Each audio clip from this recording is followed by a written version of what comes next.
Welcome to law point. మనకి చాలా mails వస్తూ ఉన్నాయి. సో, మాకు ఈ లీగల్ ప్రాబ్లమ్ ఉంది. మాకు దీనికి సంబంధించి సలహా కావాలి అని చెప్పి.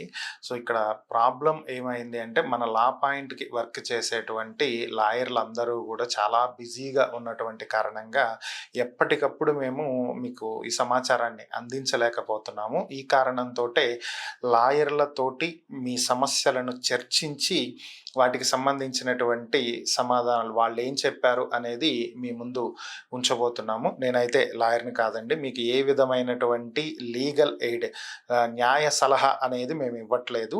దీనికి సంబంధించి ఏవైనా సరే మీ దగ్గరలో ఉన్నటువంటి లాయర్‌ని మీరు సంప్రదించండి.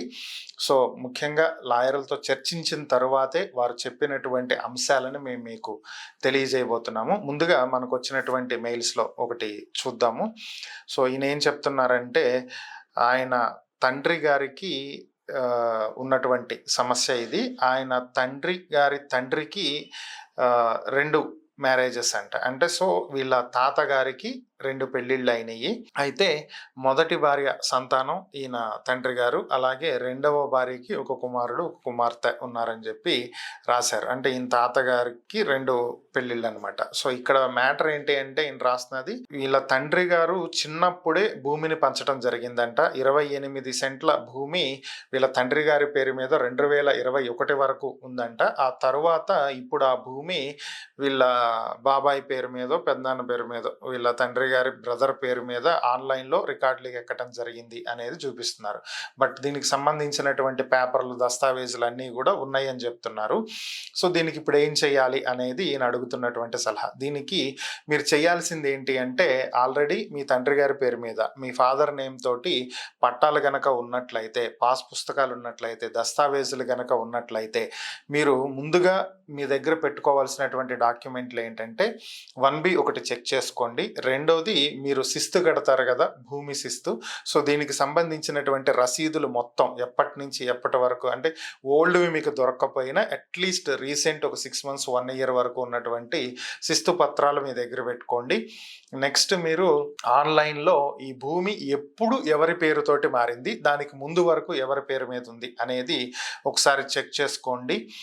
దీనికి సంబంధించి మీ స్టేట్‌కి మీరు ఒకవేళ తెలంగాణలో ఉన్నట్టయితే ధరణి పోర్టల్, అదేలే ఏపీలో ఉన్నట్లయితే మీ భూమి .ap.gov.in ఈ వెబ్‌సైట్స్‌లో మీరు చెక్ చేసుకోవచ్చు. అలాగే ఈ భూమికి సంబంధించినటువంటి లింక్ డాక్యుమెంట్స్ కూడా ఒకసారి మీరు చెక్ చేసుకోండి. మీ స్థానికంగా ఉన్నటువంటి ఆర్‌డీఓని, ఎంఆర్ఓని సంప్రదించండి. ఈ విధంగా భూమి వేరొకరి పేరు మీద ఆన్‌లైన్‌లో వెళ్ళటం జరిగింది. ఇవిగో మా దగ్గర ఉన్నటువంటి ఆధారాలు, భూమికి సంబంధించినటువంటి ఒరిజినల్ దస్తావేజులు, దానికి సంబంధించినటువంటి లింక్ డాక్యుమెంట్స్, దానికి మీరు కట్టినటువంటి భూమి శిస్తు రసీదులు, ఎవ్రీథింగ్ అక్కడ సబ్మిట్ చేయండి. వారు దాన్ని మరలా తిరిగి మీ పేరుతోటి మార్చేటువంటి ప్రయత్నం అయితే జరుగుతుంది. ఒకవేళ ఇక్కడ మీకు ఎక్కడ న్యాయం జరగలేదు అనేది గనక మీకు అనిపిస్తే, మీరు సివిల్ కోర్ట్‌ని అప్రోచ్ అవ్వచ్చు. మీకు దగ్గరలో ఉన్నటువంటి సివిల్ కేసులు డీల్ చేసేటువంటి ఒక లాయర్‌ని సంప్రదించండి. మీరు కోర్ట్‌లో సివిల్ కేస్ ఫైల్ చేయొచ్చు. మీకు ఆ రైట్ ఉంది. అయితే ఇక్కడ మీరు ఇంకొక విషయం గుర్తుంచుకోవాల్సింది ఏంటంటే, మీ నాన్నగారు చిన్నప్పుడే మైనర్‌గా ఉన్నప్పుడే ఆస్తి పంపకాలు జరిగినాయి అన్నారు. సాధారణంగా ఇలాంటివి చెల్లుబాటు కావు. ఒకవేళ అలా ఏదైనా సరే జరిగి ఉంటే అప్పుడు గార్డియన్‌ని నియమించి ఉండాలి.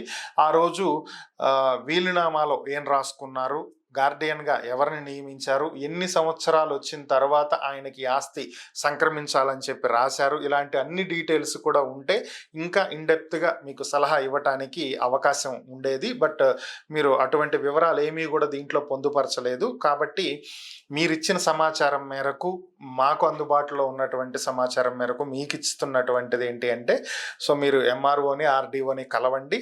మీ భూమికి సంబంధించినవి చెక్ చేసుకోండి. డాక్యుమెంట్స్ సబ్మిట్ చేయండి. అవసరమైతే సివిల్ కేస్ ఫైల్ చేయండి.